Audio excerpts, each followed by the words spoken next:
studios in New York City. This is Charlie Rose.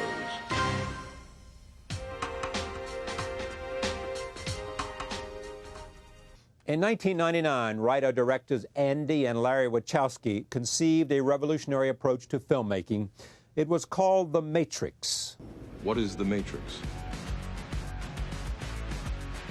Human beings are a disease, a cancer of this planet. You take the blue pill. You wake up in your bed and believe whatever you want to. You take the red pill. You stay in Wonderland. And I show you how deep the rabbit hole goes. The Matrix is a computer-generated dream world, built to keep us under control in order to change a human being into this. I'm trying to free your mind, Leah. Only try to realize the truth. What truth? There is no spoon. I'm not the one. Sorry, kid.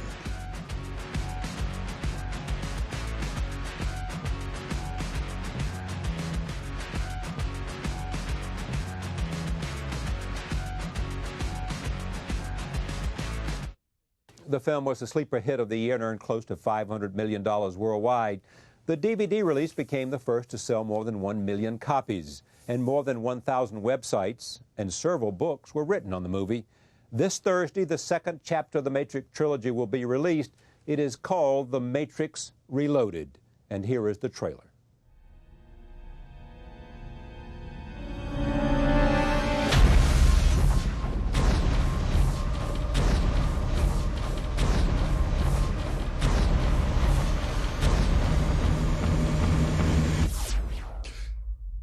Here we go.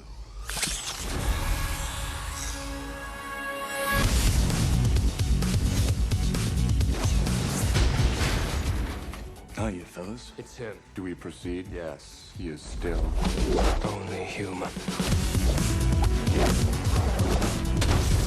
All of our lives, we have fought this war. Tonight, I believe we can end it. That's a nice trick. Huh. Upgrades. Mr. Anderson, surprised to see me? So now he's found a way to copy himself. Now there's more than one of them. A lot more.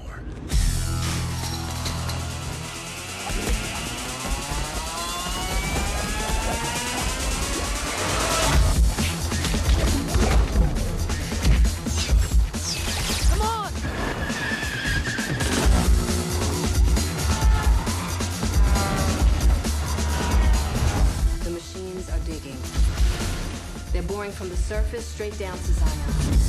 There is only one way to save our city. Neo.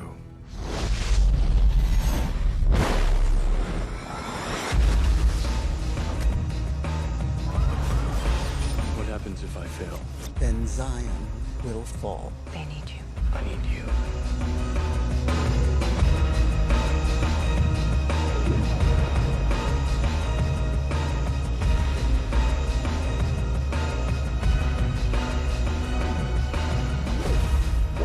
Prophecy is true. What if tomorrow the war could be over? Isn't that worth fighting for? Isn't that worth dying for?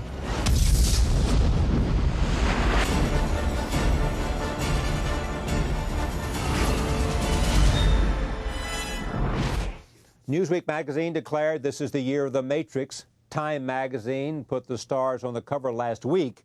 Enter the Matrix, a video game, will be released this Thursday. There will also soon be a DVD of 9 animated short films that explore the Matrix.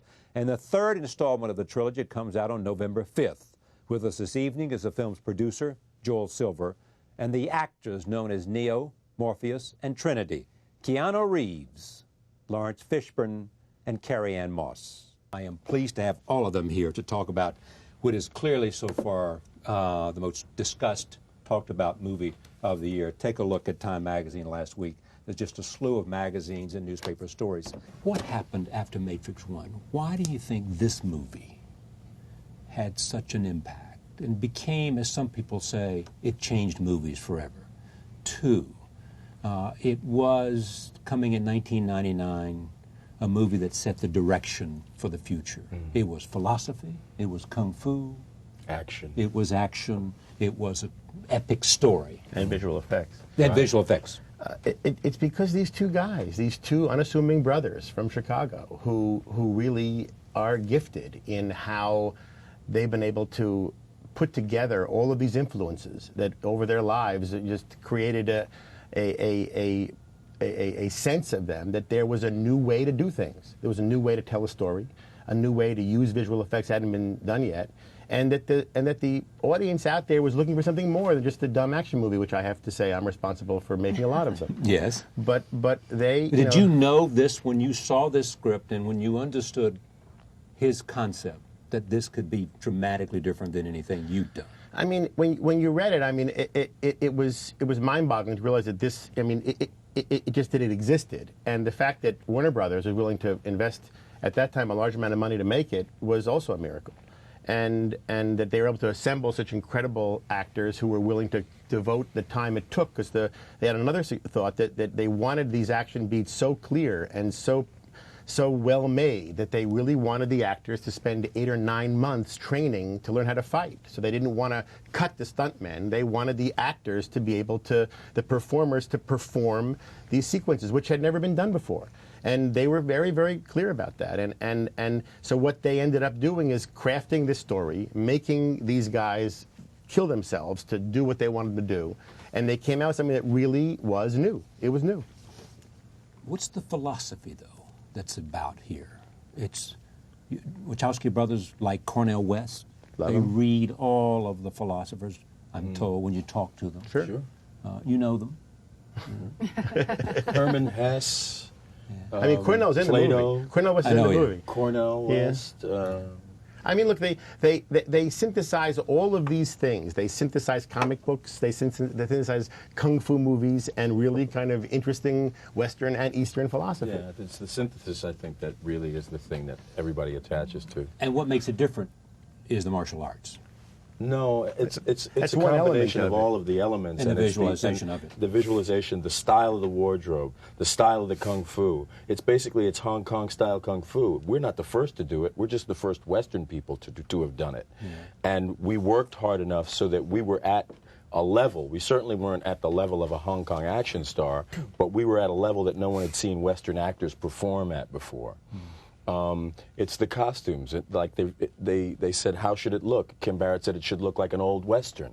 So we have these long, sweeping coats that are really an homage to Westerns. What do you call those coats? They're dusters. Dusters, yeah. But the philosophy just is that it's kind of very simple philosophy about looking into yourself and just take it. Well, it's about consciousness too. It's about waking up, and I think that as a the movie. People going to the movie were obviously affected by the idea of waking up.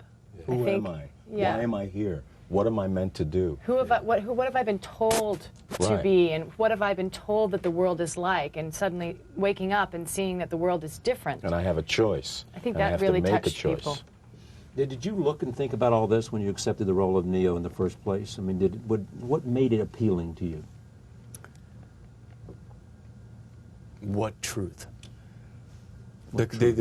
Neo has a line in the first film in The Matrix. Just what truth, and that the searching aspect. I mean, to add on to all of these things, in terms of the point of the piece, it seems to be, which is really developed as well in Revolutions, is it's the evolution of the birth of compassion. I think is basically through all of these choices. There's a huge part of it about the choices that you make.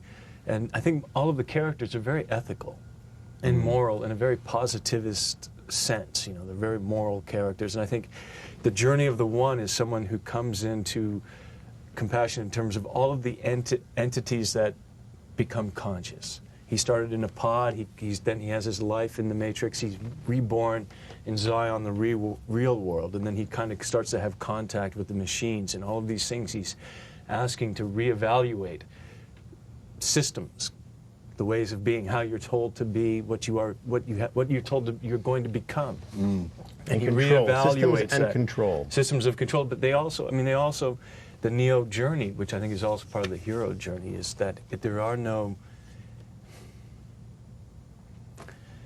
judgments in an odd way. Even with all of the demons and all of the things that he comes into contact, he has to understand. And through that understanding comes, I feel for Neo, is that there's like a kind of, in the Buddhist aspect, is a birth of consciousness, a birth of compassion through knowing oneself. And he also starts to know the others. You know, that there's that, I think, the central figure for that. And I think because of what you have in Reloaded and things, is you're starting to meet programs that have what we would consider human feelings, even Smith. Consciousness. Which they have consciousness. And with the AI, Agent the birth Smith of has the machines. consciousness and feelings. Yeah, and you're meeting other programs, well. and he's evolving, and that all of these things are fighting for their lives. The machines fought for their lives when they became conscious and enslaved humans. They became oppressors. The oppressors are now the people who are oppressed are kind of being born and going, okay, well, I don't want that anymore. And you're starting to meet different entities in an evolutionary sense that is not just human. It's about, and through that perspective, I think you have a collective of, I'm going to say it, please, love. You know, that it's about that. Who is your character? Trinity is a warrior who is following Morpheus on this journey to save the world. And falls in love with Neo. And falls in love with him. And that relationship is... Well, in the first movie, I always thought that she had this secret, and she didn't have any time to love. She was a fighter, and love was just not something that she had any time for. And then in these next two movies, it changed very much. And there's a great deal of love in the next two movies. So when does it change, and why does it change? Well, it changes at the end of the first movie when she acknowledges her secret, which is that she believes that he's the one, because she's been told by the Oracle that she would know who the one would be because she would love him, and that's her purpose. That's her, like, her contribution to the pie, so to speak, is that she would know. And I wondered if she had known before the guys that came before, and because there were other ones before the one. And but she acknowledges that she loves him, and that's where we end. And she knows he is the one. And through her love, she brings him back to life. There is that religious overtone. I mean, this is described, your character, Neo, is described as messianic, Christ-like, Savior. Buddha-like. Buddha-like, yeah. I mean, not necessarily Christian, but... Yeah, it's not just a Christian. Yeah, it's the great soul. He's the great soul. He's the great soul. The one is compassionate, as Keanu's been saying, the birth of compassion. He comes into a state of being where everything is being asked of him. He's being asked to take on the burden of saving the world, and we are the world in certain, Save us from... So is this anti-machine? No, not Freedom. at all. It's for freedom, fighting for freedom. And he's also in the action genre. He's a reluctant hero. Right. He's the hero that doesn't really want to be a hero, but he has to do it. Is it hard for Neo to accept this? It's hard for him until he understands it in a different way, until he comes to an understanding, and so it kind of, he's in the first Matrix, he comes to kind of recognizing that, in the beginning of the film, he's afraid of heights. He literally can't fly, and then by the end of the film, he's flying, and he can free his mind, and he can see into the Matrix. He has another understanding of what the Matrix is for himself. Once he has that, he accepts, I think he's accepted being the one. When you see him in his Matrix incarnation, he's accepted it. He's part of it. You see him in Zion, and you see the fears of the character because of the responsibilities. People in Zion are coming up to him and want them to help him, and he's very overwhelmed by that. Has he accepted that he will be the savior for the world? He doesn't know. He's questioning. He's still questioning, searching, and finding out. There are still choices to be made. All right. Roll tape. First scene. Fight scene. That was a nicely said. Yes. Fight scene here. Take a look. I must apologize. Apologize for what? For this.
The Oracle has many enemies.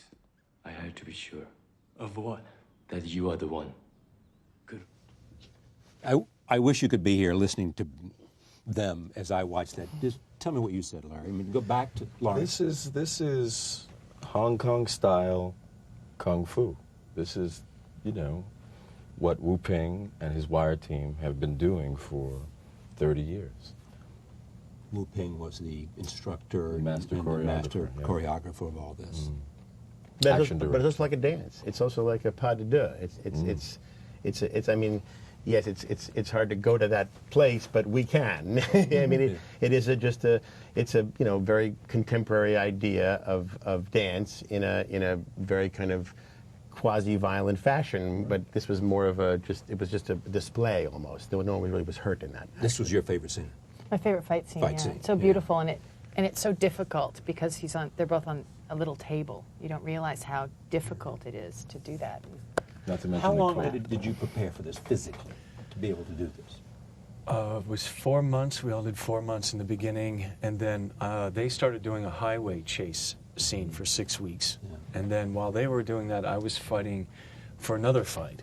And then after that fight, I had another fight, and then I guess we were about 4 or 5 months in, so I was still training, learned the choreography, so then it was another month just on that fight. So it's about 8 months, I guess. I want to see another clip here. Roll tape. This is one of Trinity, the character Trinity, on her way to save Neo. And take a look.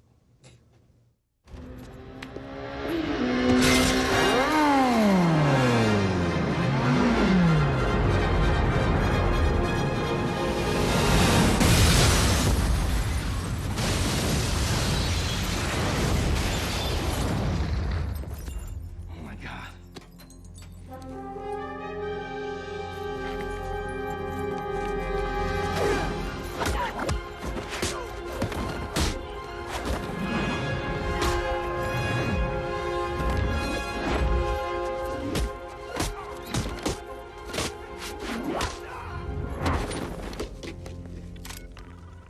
I'm in. What's the scorpion kick? It's my Wu Ping gave me this kick called the scorpion kick, which is the last kick I do when I reach the guy's legs and I kick him over my, I don't know how to He describe it. gave us all moves. He gave each character a signature move. Agent Smith is very aggressive, and he our punches. primary villain. Yeah. Keanu has a triple kick that he does in both movies. He goes up, and there's always a triple kick. Keanu, Carrie Ann's got a scorpion kick. I have something called an eagle, where I go up in the air like this. So it was also, you know, defining for all of our characters, those signature moves. Who is your character? Who is my character? Yeah, who is Morpheus?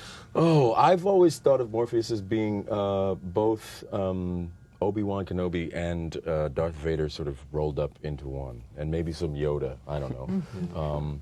But he's the Dark Mentor. The Dark Mentor. He's the Dark Mentor. He's in search of the Savior. The Dark Mentor who's going to lead the hero from one state of consciousness. He's going to lead him from one state to another. He's going to lead him to the door. And it is the hero who must make the choice. Comparisons to Star Wars.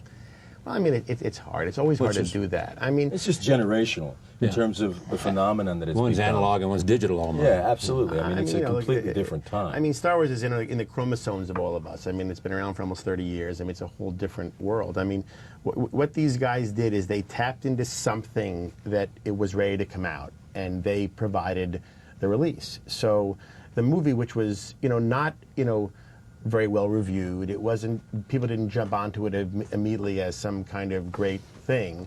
Over the period of time that it's been able to percolate in the culture, it has become extremely important. This came along and sold 1 million copies. Yeah, it was the first DVD that did that. And what happened is that it began to collect fans at a feverish level. I mean, there are 1,100 fan sites on the web, on the internet about different elements of this piece of material, and they all pick up on various aspects on of different things. It may be one, the beauty of the choreography, it may be the philosophy, it may be just the narrative, it may be the mysticism, it may be the cyber relationships, the uniqueness of the characters, and I think also they've synthesized a new way of telling that old story. Right. Yeah. It feels contemporary. It feels. They've used the technology. They've used the technology that's available, and they've used it to tell the story because in a new way, in a modern way. In a It new way. spawns a series of imitators, Yeah. right? Oh, that's that's what happened right away. That's the first thing that happened. The movie came out, and we began seeing things that we had worked really hard to create, you know, everywhere. And at the beginning, the guys they thought it was okay, it was cute, and then it was seen more and more, and then it almost became de rigueur. If you made a high-end movie, you had to do things from The Matrix. You had to copy the movie. That's why they say it changed movies. I think so. And so their intention on this one was to create technology that could not be copied, which I think we've done, and either because of time or because of cost, and really continue to raise the bar on this kind of filmmaking. As a filmmaker beyond this movie, as a producer of movies, I'm saying it's hurt all of us because I don't know how to compete with it. It's just impossible. I mean, there's just nothing. There's no way to go beyond this at this point because it's just as big and as far as it can go. Oh, somebody will find a way. Good. It'll take them a long time, but somebody will find a way. Which is great, but it's going to take some time for them to do it. They're not going to be seeing what you see in Reloaded right away. But it's also the humanity and everything plugged in, and Exactly. the storytelling. In all of the sci-fi, there's this passion, great love, and passion humanity. stories and things that have meaning for us. I mean, the picture And is it's all fun. things for all people. It's an incredible love story. It's a science fiction action movie, and it's this very philosophical, and funny kind of thing. It's very funny. We keep speaking about the humor. It's hysterical. We could go on. All right. We love it. Well, but it's important to understand it too. Yeah. Where is Zion, and what is Zion? Zion is the last city. It is the home of the human beings. The machines rule the earth. They reside at the surface, and human beings have gone down into the core, close to the core of the earth, and they live in this tube-like city, the bottom of the rabbit hole. Yeah. And it's where they're not farmed, as in on the surface. There are these machines that human beings are grown. In Zion, people are made the old-fashioned way. Roll tape. Here is a scene. We are still here!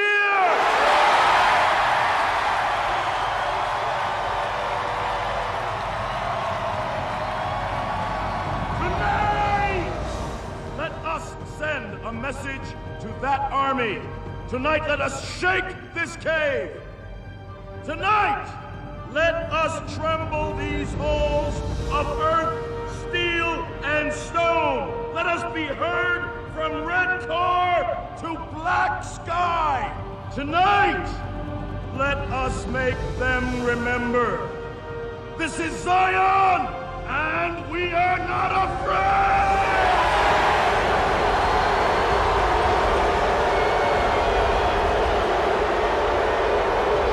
Someone might say, missing from this table are the directors. No, well, actually, well,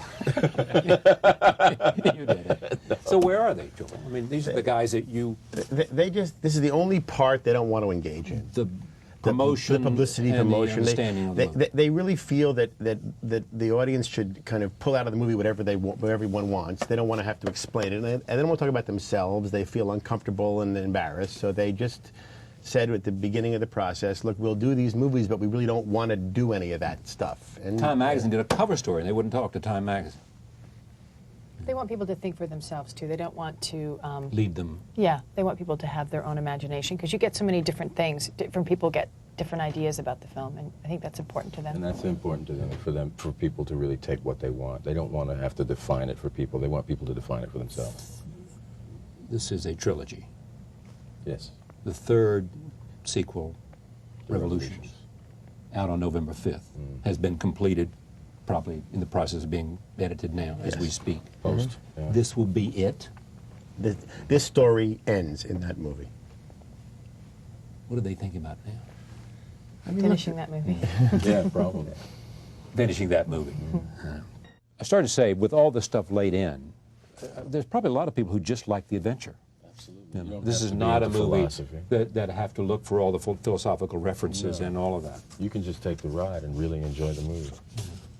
Whose idea was the style? Where does that come from? It's Larry and Eddie Wachowski. They came up with the idea of the style. Them. Yeah. Defined as what? How did they see it? It's just it's a combination of just. There was in the Newsweek piece there was a great double truck where on one side of the paper it showed the page it showed all the things that influenced the boys, and on the other side showed all the things that they influenced. And it was interesting how, I mean, it's from all different sources. It just it was a synthesis of what they were looking to create. And it was the combination of all these elements together that they created. And the way in which they put those things together, because it created something that seems like it's this brand new thing. And in certain ways it is a brand new thing, but it is born of, you know, various kinds of traditions. It's really amazing. And Jeff Darrow just conceptualized very much the architecture. That's what I was looking for. Yeah, right. And did the conceptuals for the what you see for Zion, for the ships. You know, he did all of the drawings that. Jeff Darrow is a comic book artist who worked with the boys for many years, and was their eyes to create to show what they wanted it to look like. Comic book. Yes, this is the first movie to deliver on what comic books have promised. Which is? A kind of seamless, hyper-real action and a story that cuts across just all kinds of lines, you know, cultural and generational and economic and religious. Limitations. There's no limits. As Joel has been saying, it's all things to all people. The fight scene. No, this is just one, I mean the chase scene. This is just 36 seconds of a freeway chase. You and the keymaker, who's Randall Dukim, escape by motorcycle, and then Morpheus saves himself from being run over. Roll tape. Come on!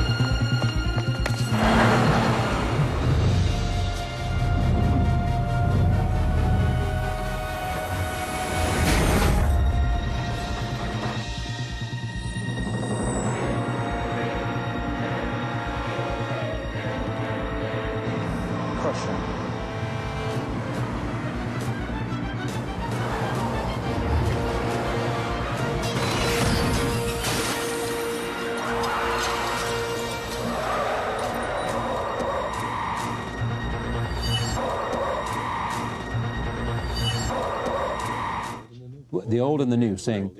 Absolutely, and that imagery. The old and the new. With the samurai sword, long sword, and the Uzi pistol, and to the Uzi pistol, with the Wagoneer, with the wagon, the villains flipping over, and what long is bullet dusters. time? Bullet time is basically an expression that's surrounded an image, a special effect where the brothers could move the camera could slow an event down and move the camera at a different speed, changing the perspective. So they asked the right question at the right time. How do you film a slow motion event and move the camera? And move the camera at a different speed. So it's playing with time and perspective, which I think oftentimes this film does. Yeah. Joel, what's the hardest thing about making this movie? I mean, we got great characters, you got a great story. The logistics of this movie was madness. I mean, it was. We had so much to do, and we had a timeline to do it in. And we started shooting the movie in 2001 in Northern California, where we shot some of the most visual effects, intense scenes. The car chase, this huge fight that Keanu's in with many replications of Agent Smith, and some of the big Zion stuff. And then we shut down for a while, went down to Australia and shot for close to a year. And at the same time, we made this very, very complicated video game that the boys also wrote, with about an hour's worth of footage in the video game that is kind of parallel to the movie. We did a series of animated shorts called The Animatrix, which comes out in June. And we did all of this at the same time as trying to create this whole world and get it all done in a reasonable amount of time to get it out in time for the audience. When did you decide that, having seen the success of the first one, you would make the two sequels? Well, the boys did have the full story. They always had the story. They always thought of it as a trilogy? Absolutely. And just if the first one had not been successful, then we wouldn't have seen the rest of the story. I mean, it was kind of what New Line did with Lord of the Rings. I was starting to say, Lord of the Rings. It's a little ballsier. I mean, they made all three of them before knowing whether the one would be successful. Right. Wow. But we made the first one, and then their intention was to, once we get the whole group back together again, let's just do both movies. And it was troubling because it was, they had a, some of this, again, you have to realize that when you start a movie like this, the first thing you do is write code. You got to start creating technology, visual effects. And some of the technology in the second movie wasn't started before, it didn't exist when you made it first. We started making it. So it was just madness to put it all together. And the fact that we're sitting here and talking about it, I think is a miracle. It cost $400 million for the three of them? No. Oh, for the three of them? Oh. Probably a little less than that. Yeah, for the three of them. First one grossed what? First one did about $170 million domestically and about $270 worldwide. Do you worry that the anticipation here, on the one hand, all of this is great, but everybody who loved the first one is so high in their anticipation and expectation we do that not it's disappoint. hard to... We do not disappoint. Is the second one better than the first The one? movie will not disappoint people who love the movie. And it will not disappoint people who don't know anything about it. Why are you so sure? I've seen it. And that's as a fan. Sir Lawrence has spoken. I'm a fan. You can see how Morpheus is very similar to Morpheus Lawrence. is. That reminds me, someone said that there is in each of you something that you find in Trinity is in you. Sure. What is? Strength, belief, faith. And in Morpheus? You have to ask them. I'm entirely too close to me to know exactly what What do you that think is. it is, Ken? What is in him that is also in Morpheus, or what is in Morpheus that is in him? You've spoken about it. He's a great leader. He's a great leader. He's and there's a great givingness to him, but there's also a danger to him in terms of when you were saying. And but in that, it's not because I want to hurt you. It's not that but there's something about that commands respect, that he's seen something, he knows something. And the way that he is, he's very, there's a sense of respect and a way of being to him. That authority. Is, pardon me? Authority. Yeah, it's authoritative. He inspires other people. Inspires other people. And what do you think is about him that also you see in this character? He's deeply compassionate. To the guy you know as a friend and as an actor. He's a deeply compassionate man. He's a highly intelligent man because he's questioning. He has questions about everything. He doesn't always ask those questions out loud. He doesn't always let you know. But he's very, very much the compassionate person, almost in a heroic way for a lot of people. He, for a lot of people, is quite a heroic figure in a lot of ways, I think. Is this a different movie in that somehow it has an impact on you beyond what it does for career? You know what I mean? Yeah, it's a life-altering kind of experience, yeah. Because it's, because first of all, it asks of us so much. The Wachowski brothers ask everything for us to show up and just give everything that we have. Physically, emotionally. Because they are, because they're giving everything, and so is every member of the crew. And so, of course, the actors are asked the same, but it's such a high level of intensity. And to show up like that, and to believe in something so much that you want to show up like that, and you love showing up like that, even when it's so hard, it changes you. It has for me anyway. And to also be part of something that I think metaphysically, on a spiritual level, says such important things about life and about compassion, all the things that Keanu talked about. It's so deep. I mean, every line for me, I can take somewhere if I want, and I know that people do that. That's what the websites are about. People are hearing one line, and that one line is inspiring them to think and to have conversations. I was thinking about a line that is in the film where Seraph says to Neo, "You don't know someone until you fought them." And it's true. Until you've seen someone's dark and light, you don't really know them. I mean, I'm taking that that physical thing that he's saying, and I'm saying that it means something more. And the brothers are saying that with the film, and that's just a really simple example of how deep the rabbit hole goes, which they talk about in the first film. You were a star when you made this movie. Did you eagerly look forward to coming back to the second one? Yeah. Because of all that it is. Because it's a character you... It's a lovely role. I thought that, Larry and Andrew wrote beautiful scripts, and, getting to work with these lovely people and artists. To be involved in something of this nature that has become such a touchstone for people, it's become so much a part of the lexicon. That's the life-altering stuff. We won't even realize how much our lives will be altered, I think, until many years after the matrices. Do you really mean that? Yes, I do. You don't know how our lives as a culture influenced by this movie, or your individual lives? I'm talking about individual lives who individually, participated. the people who participated in it won't really have a true understanding of how much this movie will affect our lives until many years after. You have done a lot on stage in a variety of movies and some of the great characters on stage, certainly. And you put this at the top. I put this in the gallery. I put this. in this is one this more. This is another feather in my cap. This is a very large feather. A very. He's a very, very, big, larger-than-life character, but he is, and he may be the character that I am most remembered for, and that's fine. I've made my peace with that. But you made your peace I've with made it. my peace with that. That may be a reality for me. I don't know, Charlie.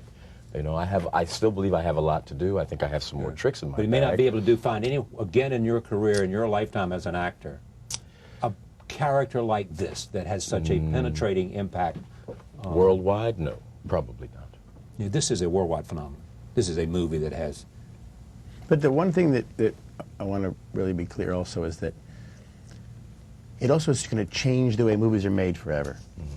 Because what these guys have done is they've figured out certain technological advances that alter the process of picture making. But that has to do with what? Just how they've told the story using the technology that we have. How they've altered the way we watch a story. We've lived our lives seeing in a cutting style, a convention that goes back to the dawn of cinema, where we see master shots and close-ups and over the shoulders, and we cut in a way that tells us things. And they've told the story sometimes never doing that, just having the camera go where it wants to go and see what it wants to see, and never having to cut it. Well, how come they were so smart? Because they are really smart. They're really bright guys. They're brilliant. Yeah. But thoughtful. They're very thoughtful. With intent. But they've been able to understand, they have an ability to understand how the technology can be used. Affects you. Not only what it can do, but how it affects you, I think, is really the dialogue that they've, that they're investigating how we watch a film in terms of editing styles. By punching in, they're really on a different kind of cinematic vernacular that is touches us in a different way. That is very modern. It's not, this is how you unfold the story. It's like, actually, we can jump in here, we can go in here, we can move like this, and you can be affected by what they're trying to communicate, I think, in a very modern way. And the tempo and the pacing of the movie is very unusual. Okay, but so what's a guy like you, a well-known Hollywood producer who made Lethal Weapon and a whole bunch of movies, what are you going to do now? You have made this. You've been involved with genius. Where does... I met these two brothers. It's a great question. It made my life better. Made your life better? Oh yeah, this movie, these two brothers from Chicago made my life better. They made your life better because it made you appreciate where you could go. They raised the bar for Joel Silver, right? And for everybody, and for me, they showed me something. Like I for years worked in an action genre that every 10 minutes there was an action beat. The pacing was such, it had to move, etc. They altered all of that. They look at picture making different, and consequently it allows you to think about movies differently and think about how what stories we can tell that are different. What the technology is doing, Charlie, is technology is changing our business more than it ever has changed since 1913. I mean, and we're right at the beginning. Yeah, yeah, absolutely. And also, I think, just to add to what Joel said, what it's really done in terms of the action genre, it's allowed you to go see an action movie and think while you're watching the movie. Be entertained and provoked. You're entertained and you're titillated and all of that, but you're also asked to think about some things. And it gives you something of meaning if you want it. Yeah, That's the it meaning. has meaning for yourself. Yeah. When you look back on this, tell me the most significant impact, of this movie. The most significant on you. impact. You know, I don't want to distill that to one element. I think it's been the experience as an actor and as a person, and I can't. That is not one. It's too difficult to say. I mean, as I said to you before, we won't fully know. We won't really have any idea just how much this is going to impact our lives until it's well behind us. I said to Carrie Ann when we finished doing the first Matrix, I remember saying to you, don't forget that we've done something extraordinary together. That we did something really extraordinary together. We spent 9 months together, and we changed our bodies, and we did things that we never thought we could ever do. And then the film came out and changed cinema. So we won't know. It is amazing the amount of attention this has got. I mean, this is look at this. This is from Newsweek in, forgotten when this was, the 2000 year, December 2000 year, The Matrix, 2 sequels, fanatic fans, an exclusive preview to Time magazine last week. Secrets of the new Matrix. We're the first to see the movie and play the video game. If we told you everything, they would have to kill us. I thank you all for joining us.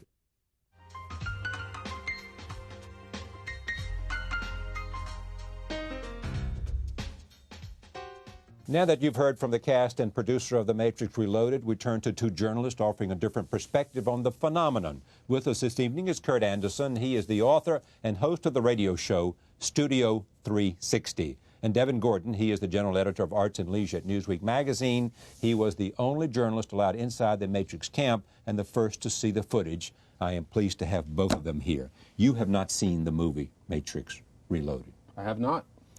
Tell me, but you understand, because of your own role as a cultural critic and because you understand sort of the notion of the future, what's going on? What is the popularity of the Matrix series? I think it pulled together in 1999 lots of things that were in the air. I think about it in terms as a comparison to Star Wars, which was an equally huge thing in '77 when it opened. And Star Wars, in its good against evil, good against the Empire, is a very Cold War movie. Matrix pulled together our kind of this sense that we are all connected by the internet, sort of video game ideas, and made up what was suddenly a very plausible idea that computers, you know, the technology that has done such amazing things lately is kind of could control us in a way. And that machines could have a life and they could dominate us and they could, in fact. Exactly. And like Star Wars, has a sort of nice Joseph Campbell, New Age, philosophical underpinning that, you know, appeals to people and becomes almost a kind of religious experience for people who love it. And I also believe it is because of, they've used the martial arts and choreographed them to almost dance. Indeed, and again, took, as Star Wars was this great pastiche of sort of pulp sources, The Matrix took, you know, Hong Kong action films that had begun that and had done that there, and took it to Hollywood in a way that was just stunning to people and seemed entirely fresh. They say it changed movies. It changed movies how? It changed movies by sort of rewriting the book on how intelligent an action movie could be and how you could shoot action. I think every single commercial, every single movie that has any kind of fight scene since that, even the way you score a movie, changed by the way the Matrix sounded, the way the Matrix looked. I mean, you can see it on catwalks and fashion studios. We forget the style was a huge part of it. The style is a huge part of it. I actually got an email shortly after my story ran in Newsweek that asked me if the clothing was on sale anywhere in England. I had to inform the poor guy that there was now, no way that you could get it. Did? This was your first story. Yeah. 2003, this was written in December, I think. 2003, Year of the Matrix. 2 sequels, fanatic fans, an exclusive preview. The Wachowski brothers. Have you ever talked to them? I have never met them. I've never even seen They them. won't even talk to you? I think I was within 50 feet of them once, but I'm not certain. I can't What is confirm all that. this secrecy about? I'm not sure. The actors in the movie and all the people around them say that the Wachowskis are just very shy guys, that they want the movies to speak for themselves. I'm sure that is true to a certain extent. I'm sure that they know because the movies are going to be huge that once they open the door, you can't shut it. I'm sure that's an element of it. But these guys know comic books. They know mythology. They know the Gothic mythology that comes with a lot of comic books. And I think they understand the wizards behind the curtain persona. And I think they really like to push that. They're And do you comic think book they geeks were in some ways. motivated by all that? I mean, their own love of the narrative, the Greek absolutely. legend and narrative and these guys, story. by all Homer accounts, and these the guys Iliad and consume all that. everything. If you name it, they've read it in one way or another. And you're talking about everything from Schopenhauer to Jeff Darrow comic books. They've read And everything. Cornel West. And Cornel West, who does have a small and rather amusing role in the movie. Yeah. This movie, I said this to Joel Silver, the producer, it's very hard to beat the first one in any movie. Sequels rarely. I'd say Godfather 2 impossible. be the best exception. I'd say impossible, actually. Yeah, Godfather not just 2 very. is an exception. don't you Yeah, think? well, Godfather 2, yeah, I guess. But Okay. I think it would have been impossible to top The Matrix with this movie. I don't And it think it doesn't. could have been done. And No, you and it judge doesn't. It doesn't. I think it comes. A lot of critics so far think that it doesn't come very close. I think it comes closer than they give it credit for, and I think some distance from the movie will show that. I think this is a very tough movie to go in and see once and really understand. I remember enjoying the first Matrix the first time I saw it, but I don't remember really getting it. So you on watched every it level 7 until- times or something? Oh, that's a low estimate, but yeah, that's good. When you went to Duke, you were a bright guy. I mean, each time you learn something more. You There's catch always a something. reference that There's you had always missed. something to find. I mean, I remember. I think it was probably like the 5th or 6th time that I watched the movie that I noticed that Neo, in the very first scene that you see him, lives in apartment number 101. Which anybody who's read 1984 knows that 101 is the room where your worst nightmare lives. Did you? This is why it's so commercially brilliant, of course, because young men like Devin are going to go pay $10 7 times to see it. Exactly. Yeah. Now, but does it? What impact does it have on the culture, not on the movie business and all that it had? It affects. I think it is it's a big action movie with all the candy that action movies give you, but it has quality? A point of view. Well, it has certainly quality, but it has a point of view about life and how life should be lived, and seems to have meaning rather than X-Men is fine, but it's just an old-fashioned story, whereas this purports to explain existence and heroism. And it has a messianic, Christ-like figure. Yeah, it does Neo. indeed, and an ambivalent. And every messianic great Christ. narrative, every great story needs a hero, right? Yeah, certainly. Every myth needs a hero. Every myth needs a hero. Probably every story, and certainly every $100 million film needs a hero. You haven't seen Revolutions? No, you see bits and pieces of it at the very end of the second movie. If you stick around through the 9 minutes of credits, you can see about a minute and a half of Tell Revolutions. me what each of the trilogy does. The Matrix first does what? Establishes The first characters. Matrix is what comic book fans and movie fans, really serious movie fans, will refer to as an origin story. It's sort of the birth of a hero kind of story. And by the end of the first movie, you have a man who has realized what his identity is and what his destiny is. The second movie is about the choices and the responsibilities that come with And slaying the dragons. Basically, yeah. And the choices that have to come between life and love. And the third? Revolution. But you know what? I mean, they must be. The third movie is about the resolution between man versus machines, and I think that what's interesting about what I'm expecting to happen in the third movie, and I'm not certain it's going to happen in the third movie, but the way the trilogy is going is that people expect man to slay the machines. They expect a resolution to the war. I'd be surprised if that happens, just judging by the way I feel like the Wachowskis think and the way the movies have gone thus far. How do they think? The way they think is much more philosophical. They think in balances, and they don't see this as sort of a war that is going to be won by one or the other. I'd be surprised if there's not some sort of truce, in a way of speaking, at the very end of this. The way that you see... A kind of acceptance and coexistence I between... think the groundwork is laid and reloaded, where you see that there's a conversation in which there's a discussion about whether or not man can exist without machines, but whether or not machines can exist without man. And I think we're already getting to that point. That's one of the things that's interesting about Reloaded, is the way in which we're already dependent on our technology to the point where how would we exist without it? We're slaves to it, sort of. Yeah. And a dozen years ago, this movie wouldn't have had the resonance because the ubiquity of computers and the net and all the rest of it makes it seem we can almost touch it. It seems almost real. And a movie like Total Recall, the Arnold Schwarzenegger movie, came out a dozen years ago. Yeah. It did okay. How about Terminator? Well, indeed, and those did what they did, but I don't think I think there's a sense in which this now feels like the day after tomorrow rather than some absolute sci-fi Okay, but so fantasy. what's the impact of that? It feels like the day after tomorrow. That makes it more real, more interesting, more compelling? Well, and I think it gives people, it confirms the sort of thrills and sort of dark doubts people have about technology in a general way, and sort of affects the way they think about technological choices going forward. I mean, what amazes me is how they have touched on so many of the ideas that I have touched on this program with people like Bill Joy.